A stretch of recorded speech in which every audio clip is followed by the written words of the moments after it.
जो व्यक्ति हमेशा शांत रहता है वह परमानंद में डूबा रहता है, क्योंकि वो अपने मुंह को बंद रखता है। इसलिए आज हम आपको मौन की गहराई में इतना सारा आनंद छुपा हुआ है एक प्रसिद्ध कहानी के माध्यम से बताएंगे। तो चलिए कहानी की शुरुआत करते हैं दोस्तों। बहुत समय पहले की बात है। नगरी में गुरुवर जंगलों के बीच अपनी कुटिया बनाकर रहा करते थे। आसपास बहुत ही अच्छा वातावरण था, शांत वातावरण था। वहां जो कोई भी जाता था वह अपना दुख भूल जाता था। उस वातावरण की शांति में मन को एक असीम शांति प्राप्त होती थी, जिससे जो भी कोई वहां अपने दुख लेकर जाता वह उसे भूल जाया करता था। गुरु अपने कुछ शिष्यों को उपदेश दे रहे थे। कह रहे थे, हमें अत्यधिक कम बोलना चाहिए। हमारे पास 2 कान और 1 मुंह है। इसका अर्थ यह है कि हम जितना बोलते हैं उसका 2 गुना हमें सुनना चाहिए, और यही प्रकृति नहीं चाहती है। इसलिए उसने हमें इस रूप में ढाला है। इसलिए इस प्रकृति ने हमें दुकान और एक मूर्ख दिया है। तुमने देखा होगा कि इस प्रकृति में जिस भी पदार्थ की संख्या अत्यधिक है उस पदार्थ की कीमत उतनी ही कम है, और जो पदार्थ बहुत कम है उसकी कीमत उतनी ही ज्यादा है। और यही नियम हमारी जीभ पर भी लागू होता है। हम जितना कम बोलेंगे लोग हमारी बातों को उतना ही गहराई से समझेंगे, हमें उतनी ही गंभीरता से लेंगे, हमारी बात सुनेंगे, समझेंगे और हमारी भी करेंगे। गुरु की यह बात सुनकर उन सभी शिष्यों में से एक शिष्य खड़ा हुआ और उसने उन गुरु से कहा, हे गुरुवर, आपकी बातों को बीच में काटने के लिए क्षमा चाहता हूं, लेकिन मेरा प्रश्न है, क्या मैं आपसे पूछ सकता हूं? इस पर वह गुरुवर कहते हैं, अवश्य पूछो, तुम क्या पूछना चाहते हो? तभी शिष्य कहता है, हे गुरुवर, यदि हम कम बोलेंगे तो हमारी बात सामने वाला किस तरह से समझ पाएगा? इस पर वह गुरुवर कहते हैं, तुम क्या कहना चाहते हो?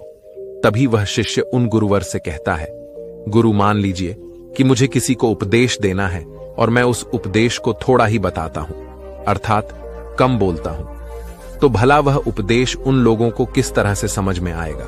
और यदि मैंने उनसे कम शब्द कहे, कम बातें कहीं और उन लोगों को वह बात समझ नहीं आई, तो वो लोग मुझे गलत समझेंगे, या फिर यह भी हो सकता है कि वो लोग मेरी बातों का गलत मतलब निकाला। और हमने अक्सर अपने आसपास यह भी देखा है और है कि जब भी कोई झगड़ा करता है, मारपीट करता है, ऐसे समय पर जो व्यक्ति शांत रहता है, कम बोलता है, लोग उसे डरपोक समझते हैं, उसे मारते पीटते हैं, उसे डरपोक समझकर उसका उपहास करते हैं, अब शब्द कहते हैं, लेकिन बहुत कम बोलने वाला व्यक्ति उनसे कुछ नहीं कह पाता। इसीलिए है गुरु। तो ऐसे समय पर भी क्या हमारा शांत रहना उचित होगा? तभी वह गुरुवर मुस्कुराने लगे और अपने शिष्य से कहते हैं, मैं तुम्हें एक कहानी सुनाता हूं। इस कहानी के जरिए तुम्हें तुम्हारे सभी सवालों के जवाब मिल जाएंगे। इस कहानी को बड़े ही ध्यानपूर्वक सुनना और इसे समझने का प्रयास करना। बहुत समय पहले की बात है। एक छोटा सा राज्य था। उस राज्य का राजा अत्यधिक धनवान था। उसके पास किसी चीज की कोई कमी नहीं थी। उसका परिवार, उसका राज्य बहुत फला फूला हुआ था। प्रजा अपने राजा से बहुत खुश थी, जो हमेशा अपने राजा का गुणगान किया करती थी। एक दिन वह राजा भरे राज दरबार में यह ऐलान करता है, जो भी व्यक्ति मेरे मन की बात मुझे साफ और स्पष्ट तौर पर बता देगा, मैं उसे 100 सोने के सिक्के इनाम में दूंगा। राजा ने जो यह ऐलान किया था, यह बात पूरे राज्य में फैल गई। राज्य के हर कोने से बड़े बड़े विद्वान, बड़े बड़े साधु, बड़े बड़े पंडित, बड़े बड़े ज्ञानी सभी राज्य दरबार में उपस्थित होने लगे। कोई कहता कि हे राजन, आप बहुत धनी हैं, तो कोई कहता बहुत विद्वान है। कोई उनकी राज्य की प्रशंसा करता है, तो कोई उनकी वीरता के गुण गाता, कोई उनकी प्रजा के बारे में कहता, तो कोई उनकी ज्ञान की बातें करता है। इन सभी की बातें सुनकर राजा केवल एक ही बात कहता था, नहीं, इनमें से कोई भी बात मेरे मन में नहीं है, इनमें से कोई भी बात मेरे दिल की है ही नहीं। सभी ने बहुत प्रयत्न किए, सभी ने बहुत अच्छी अच्छी बातें उस राजा को बताई, लेकिन राजा हर बार केवल एक ही बात कहता था कि जो भी बातें आप लोगों ने कही हैं, और ऐसी कोई भी बात मेरे मन में है ही नहीं। यह बात सुनकर वहां पर उपस्थित सभी लोग बहुत निराश हो चुके थे। किसी को कुछ समझ नहीं आ रहा था कि आखिर राजा के मन में क्या चल रहा है। ताजा किस बात से प्रसन्न होंगे और कैसे उन्हें 100 सोने के सिक्के प्राप्त होंगे। जहां एक तरफ राज दरबार में बड़े बड़े विद्वान पंडित साधु उपस्थित थे, वहीं दूसरी तरफ कुशीनगर में एक गरीब ब्राह्मण भी रहता था। एक दिन उसकी पत्नी उस ब्राह्मण से कहती है, आप यहां बैठे बैठे क्या कर रहे हो? राज दरबार में जाओ। राजा ने ऐलान किया है कि जो भी उनके मन की बात उन्हें बताएगा, उन्हें वह 100 सोने के सिक्के इनाम में देंगे। आवाज सुनने के बाद से बड़े बड़े विद्वान, बड़े बड़े साधु और बड़े बड़े ज्ञानी राजा के दरबार में उपस्थित हैं और उन्हें तरह तरह की बातें बता रहे हैं। भी वहां क्यों नहीं जाते? आप भी वहां जाओ, राजा को उनके मन की बात बताओ ताकि राजा प्रसन्न हो सके और आपको इनाम में सोने के सिक्के। देर रात अपनी पत्नी की यह बात सुनकर वह ब्राह्मण कहता है, तुम मूर्ख हो गया। वे लोग राजा के बड़े खास लोग हैं। वह बड़े विद्वान हैं, पंडित हैं, ज्ञानी हैं। उनके सामने भला मैं क्या हूं? पंडितों का है, बड़े बड़े साधुओं का है। जिसने भी इस दुनिया का बहुत सारा ज्ञान अर्जित किया होगा, उसी के बस की बात है, मेरे बस की नहीं। राजा के मन की बात किस तरह समझ सकता हूं? हम गरीब हैं और हमें उस राज दरबार में जाने के लिए भी अनुमति चाहिए, और ऐसे में तुम मुझे उस राज दरबार में भेजना चाहती हो। यदि मैंने उनके मन की बात कह भी दी तो वह भला हमें 100 सोने की मोहरें क्यों देंगे? अपने पति की यह बात सुनकर उसकी पत्नी कहती है, मुझे कुछ नहीं पता। आप उस राज दरबार में जाइए और जैसा मैं कहती हूं बिल्कुल वैसा कीजिए। जब आप उस राज दरबार में जाएंगे और राजा जब आपकी तरफ देख रहे होंगे, आपको पूर्व दिशा की तरफ अपनी एक उंगली उठा देनी है, और मुझे पता है कि राजा बहुत समझदार है। आपकी बात जरूर समझ जाएगा और आपको 100 सोने के सिक्के इनाम देगा। अपनी पत्नी की यह बात सुनकर वह ब्राह्मण जोर से हंस पड़ता है और कहता है, अरे तुम मूर्ख हो गई हो?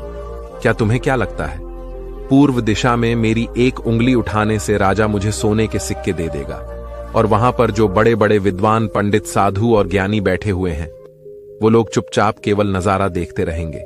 क्या वह कुछ नहीं कहेंगे? इस पर कुछ ब्राह्मण की पत्नी कहती है, मैंने आपसे जितना कहा है आप बस उतना कीजिए और आप देखेंगे कि राजा आपको ही सोने के सिक्के इनाम में देंगे। ब्राह्मण की पत्नी जैसे तैसे अपने पति को मना लेती है। अगले ही दिन वह ब्राह्मण राज दरबार में पहुंचता है। वह ब्राह्मण बहुत ही डरा सहमा हुआ था। इतने लोगों की भीड़ को देखकर वह बहुत डर रहा था, लेकिन वह अपनी पत्नी की बात मानकर है उस राज दरबार में उपस्थित रहा, खड़ा रहा। जैसे ही राजा की नजर उस ब्राह्मण पर पड़ी, अमन अपनी पत्नी की बात मानते हुए एक उंगली पूर्व दिशा की तरफ उठा देता है। यदि राजा बहुत प्रसन्न होता है और राजा तुरंत ही उसे 100 सोने के सिक्के नाम में देता है।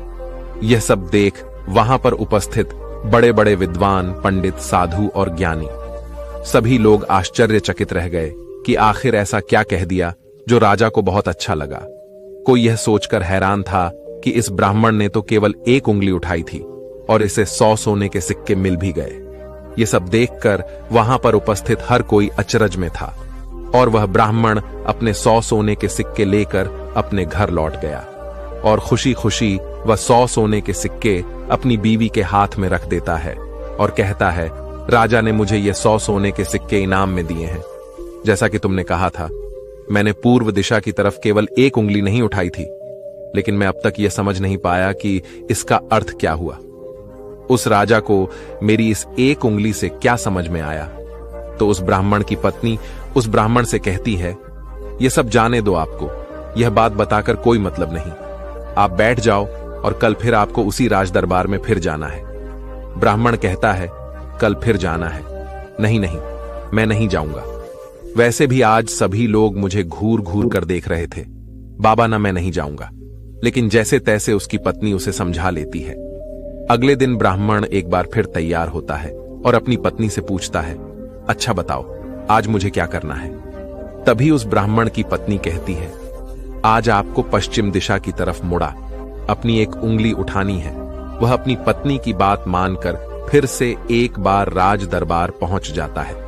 जैसे ही राजा की नजर उस पर पहुंचती है, वह ब्राह्मण अपनी एक उंगली पश्चिम दिशा की ओर उठा देता है। यह देख राजा एक बार फिर प्रसन्न हो जाता है। राजा उन्हें 100 सोने के सिक्के फिर से इनाम दे देता है। यह सब देखकर वहां पर उपस्थित हर कोई बड़ा हैरान थे। हर कोई अचरज में था कि आखिर यह सब हो क्या रहा है। हम यहाँ पर अच्छी अच्छी बातें बता रहे हैं, राजा को तरह तरह का ज्ञान दे रहे हैं, लेकिन राजा उससे प्रसन्न नहीं हो रहे हो, या ब्राह्मण है कि केवल एक उंगली उठाता है और राजा उसकी बातों से खुश हो जाते हैं, उसे सोने के सिक्के ही इनाम में दे देते हैं। और तो और यह कुछ बोलता भी नहीं, चुपचाप आता है, उंगली उठाता है कि नाम लेता है और चला जाता है। हर कोई केवल बस यही जानना चाहता था कि आखिर उस ब्राह्मण को ऐसा कौन सा ज्ञान है जो उनके पास नहीं। अगले दिन फिर से वह ब्राह्मण राज दरबार में आता है और अब की बार वह अपनी उंगली उत्तर दिशा की तरफ उठाता है और अब की बार भी राजा प्रसन्न होकर उसे 100 सोने के सिक्के इनाम में देते हैं। यह सब देख देख कर वहां पर उपस्थित हर बड़ा से बड़ा विद्वान थक चुका था। उन्हें कुछ भी समझ नहीं आ रहा था कि आखिर एक उंगली उठाने से राजा किस तरह से प्रसन्न हो जा रहे हैं। यह बात देखकर हर किसी ने यह तय किया कि अब यदि उंगली उठाने से ही उन्हें इनाम मिल सकता है, राजा के सामने बड़ी बड़ी बातें क्यों करें, बड़ा बड़ा ज्ञान राजा को क्यों बताया। उसे अच्छा है कि वह सब मिलकर एक ही दिशा की तरफ उंगली उठाएंगे।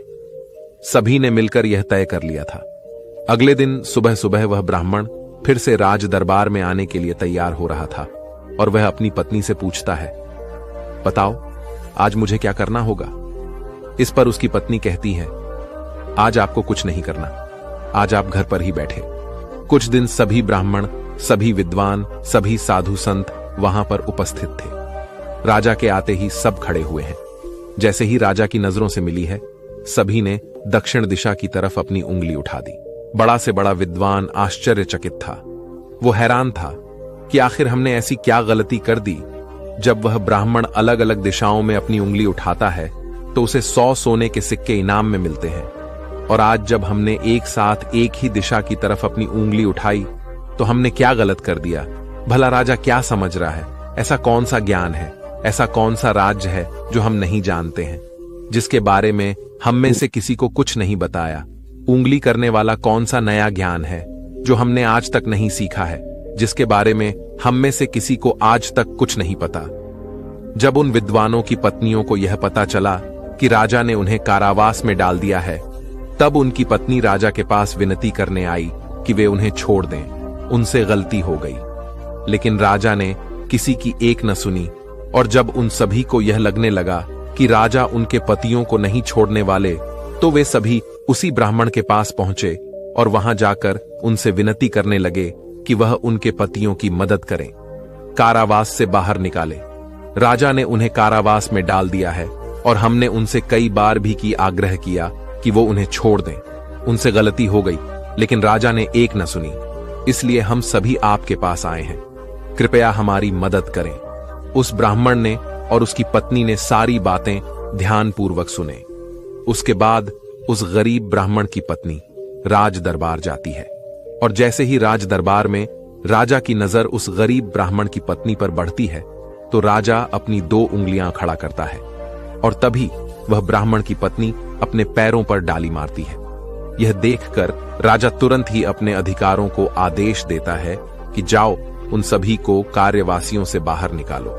यह सब देखकर वहां पर जो उपस्थित पंडित थे, उनकी हैरानी का कोई ठिकाना नहीं रह गया था।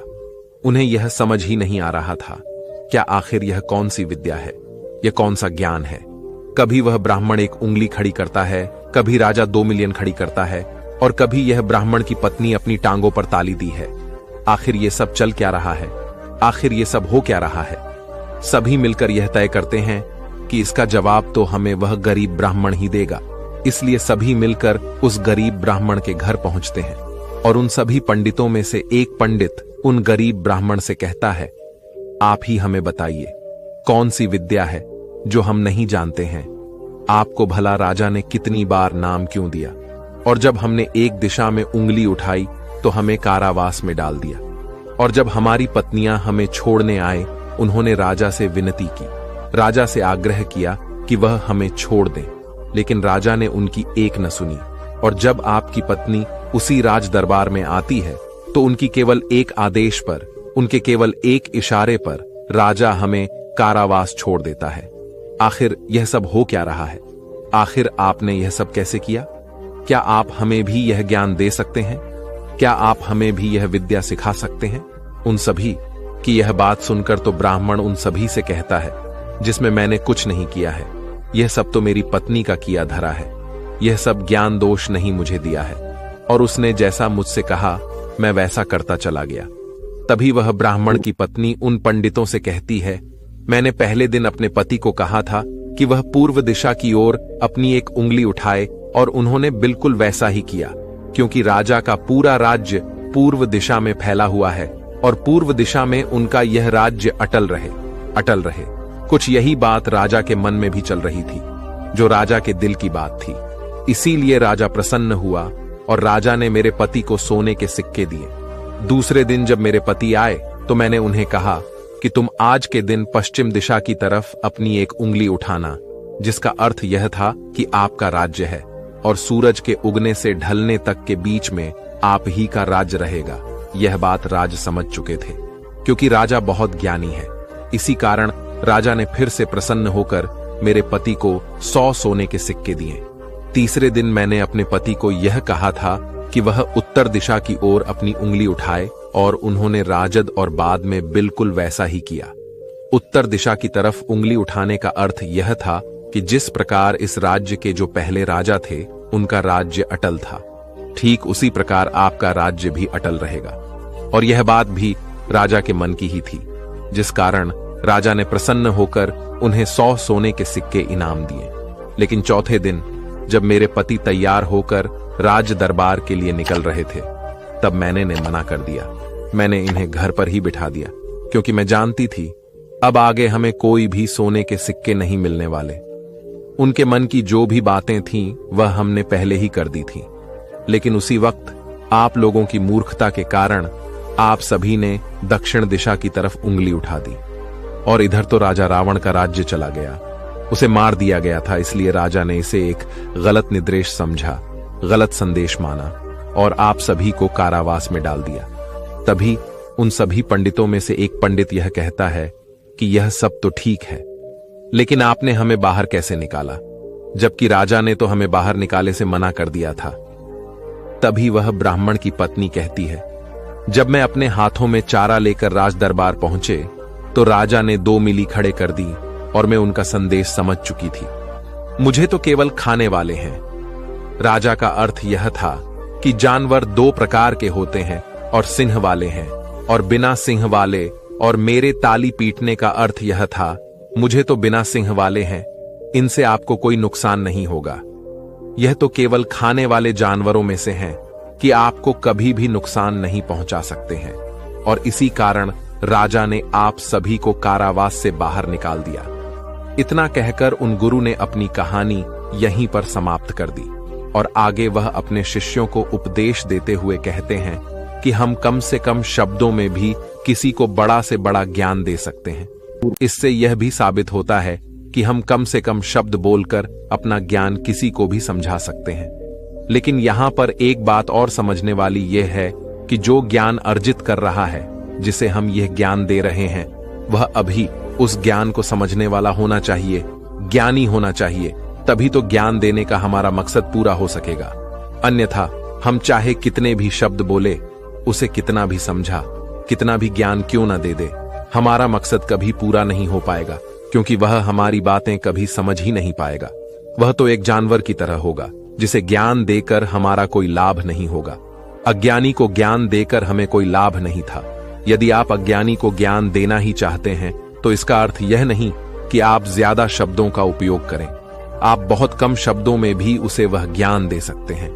आगे वह गुरुवर अपने सभी शिष्यों से कहते हैं कि हमें अपने जीवन में इन 5 परिस्थितियों में हमेशा चुप रहना चाहिए।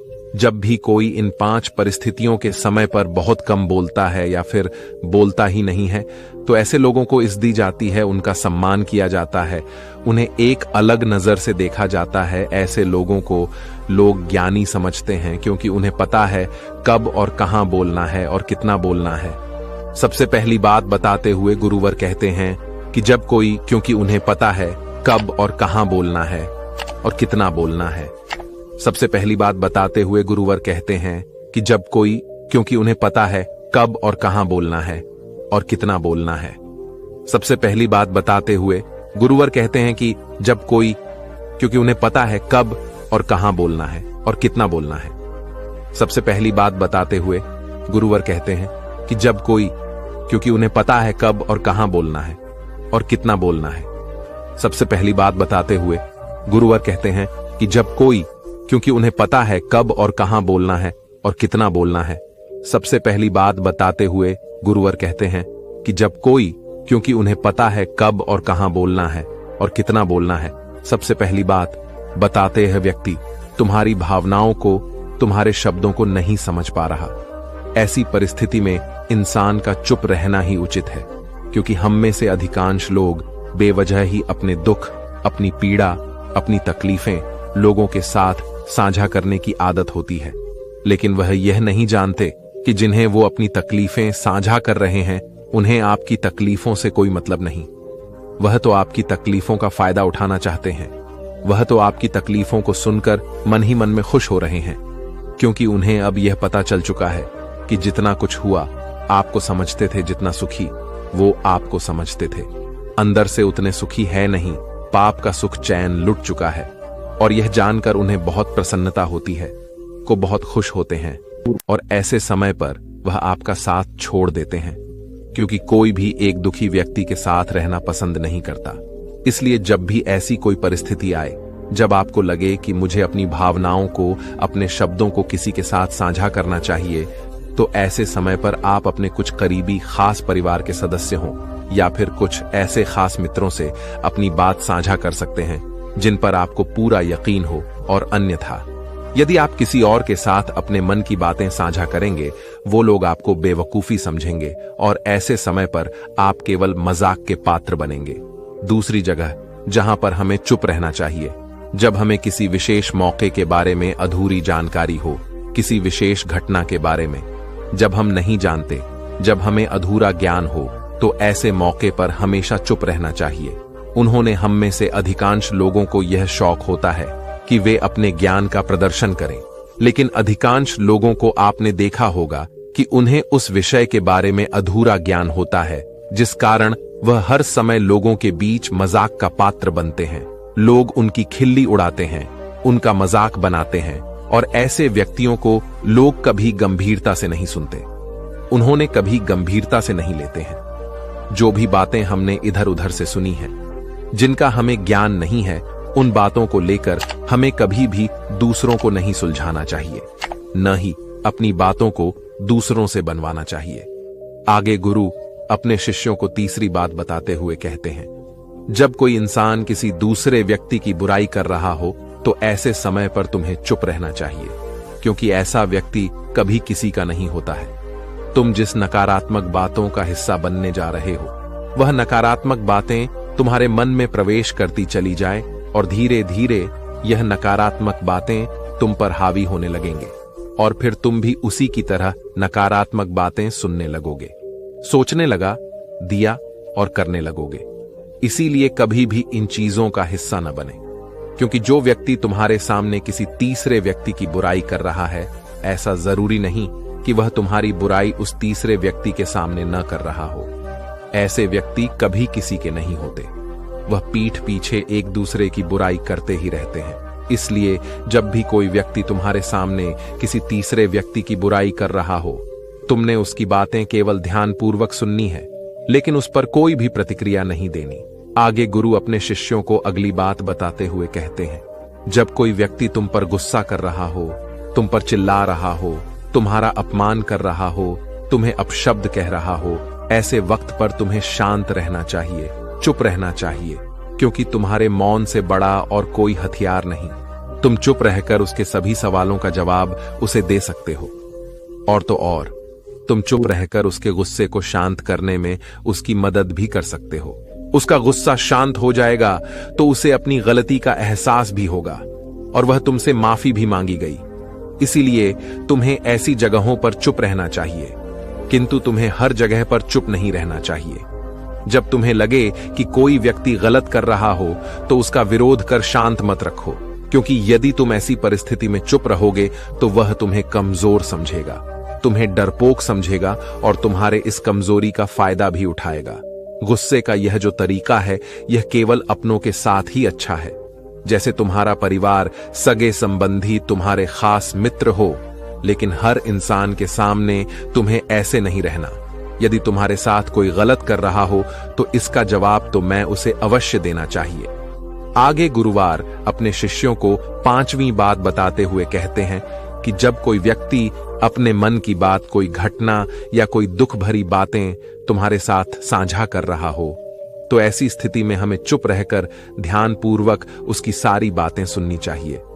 आपने तो देखा ही होगा, जब हम अपनी परेशानी किसी के साथ साझा कर रहे होते हैं उसी वक्त हमारा कोई ऐसा मित्र या फिर कोई ऐसा सगा संबंधी अवश्य होता है जो हमारी बात पूरी करने से पहले हमें समाधान देना शुरू कर देता है।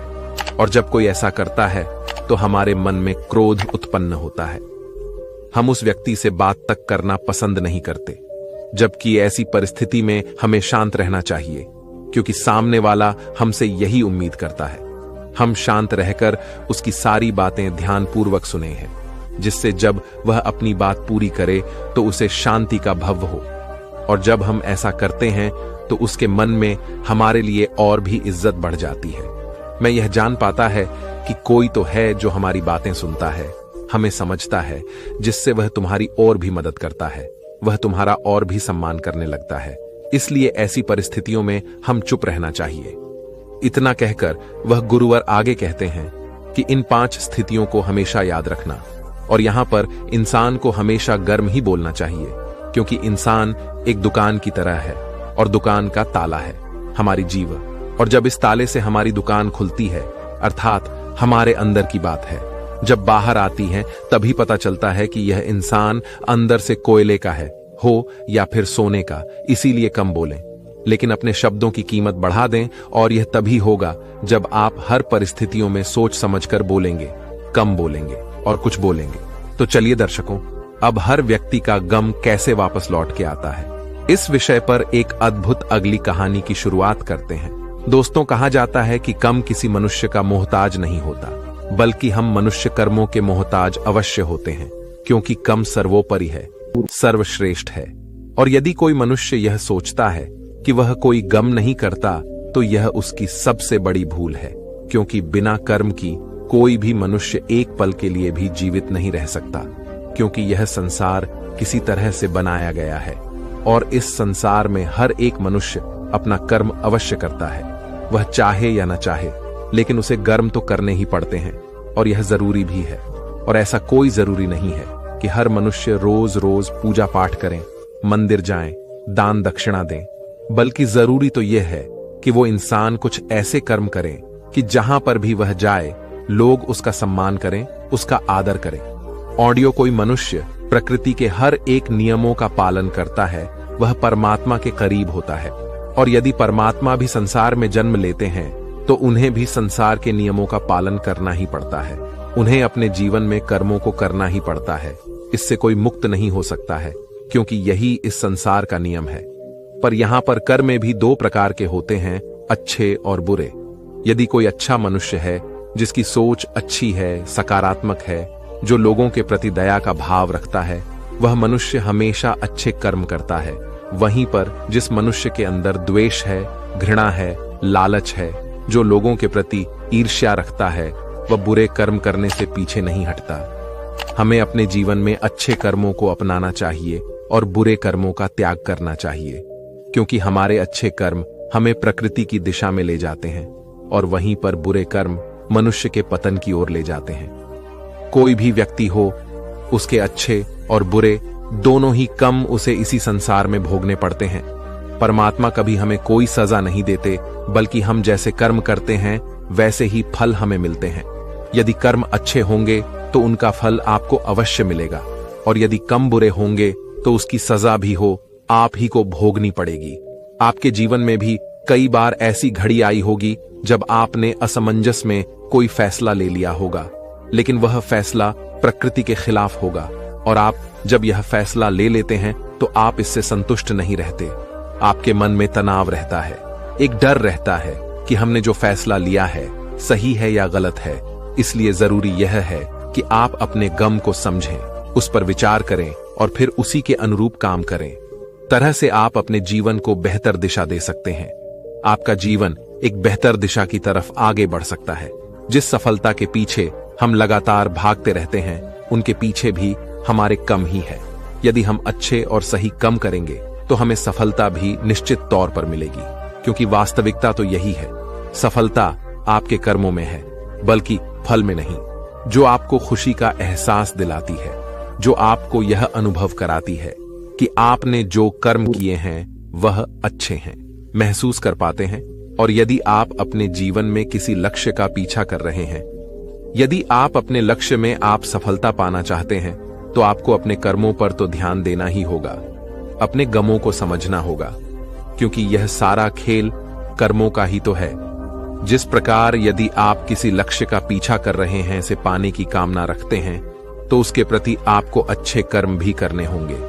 अन्यथा आप यह सोचते हैं कि केवल सोचने मात्र से आप उस लक्ष्य को हासिल कर लेंगे, तो ऐसा नामुमकिन है। तो दोस्तों, आज की यह कहानी है कि कर्मों के सिद्धांतों के बारे में ही है, और यह सिद्धांत हमारे जीवन में किस तरह से काम करते हैं। इन्हीं के बारे में आज की यह छोटी सी कहानी आपको यह सिखाएगी कि आपके कर्म किस तरह से आपके जीवन पर प्रभाव डालते हैं। एक समय की बात है, एक नगरी में एक महान बौद्ध भिक्षु प्रवचन दे रहे थे। वहां पर सभी लोग उपस्थित थे। जैसे ही प्रवचन समाप्त हुआ, प्रवचन सुनने वालों में से एक व्यक्ति ने बौद्ध भिक्षु से कहा है, गुरुवर, मेरे मन में प्रश्न है, यदि आपकी आज्ञा हो तो मैं आपसे पूछना चाहता हूं। इस पर वह बौद्ध भिक्षु उस व्यक्ति से कहते हैं, हाँ जरूर पूछे, आपका क्या प्रश्न है। इस पर वह व्यक्ति उन बौद्ध भिक्षु से कहता है, गुरुवर है, मैं अपने जीवन में सभी कार्य करता हूं, मैं कभी किसी का बुरा नहीं सोचता है, बुरा नहीं करता रहा, फिर भला हो मेरे साथ बुरा क्यों होता है। मैंने तो किसी का बुरा नहीं किया, मैं हमेशा अच्छे कर्म करने की तलाश में रहता हूं, मैं हमेशा अच्छे कर्म करता हूं, फिर भला मेरे साथ ऐसा क्यों होता है, मुझे हमेशा दुख क्यों झेलना पड़ता है। जब मैं कुछ बुरा करता ही नहीं हूं तो फिर भला मेरे ऊपर दोष क्यों मार दिया जाता है। क्या आप मुझे यह बता सकते हैं कि मेरे कर्म सही हैं या गलत? क्या आप मुझे कर्मों के बारे में स्पष्ट तौर पर समझा सकते हैं?